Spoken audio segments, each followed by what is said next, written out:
इस बजट को देखने के बाद कराची को भी विफाक के हवाले किया जाए। जब आप सब चीज कराची के लिए विफाक से मांग रहे हो, सीएम सिंध साहब, लोग कहते हैं भाई उनके ऊपर बात ना करें। अगर एमपीए बन के बात नहीं करूंगा तो अवाम बन के बात करूंगा। 34 मिनिस्ट्रियां हैं सिंध में, उसमें से माशाल्लाह 9 डायरेक्ट सीएम साहब ने खुद रखी हुई है।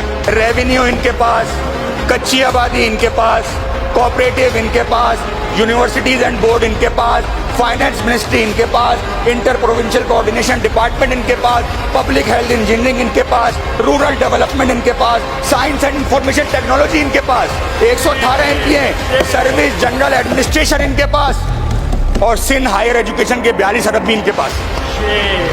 ये जो डायरेक्ट पैसे बनते हैं ना, वो 1141 अरब रुपए बनते हैं, जो कि डायरेक्ट सीएम के पास। वैसे तो ये 3451 अरब रुपए के मालिक हैं सीएम साहब। हम बड़े एहतराम करते हैं, इतना सारा पैसे वाले का तो एहतराम करना चाहिए, लेकिन ये 1141 अरब और 50 अरब रुपए इन डिपार्टमेंट्स का डेवलपमेंट एक्सपेंडिचर है इस साल रखा है, जिसमें से 1 रुपया भी सीएम साहब ने कराची को नहीं लिया।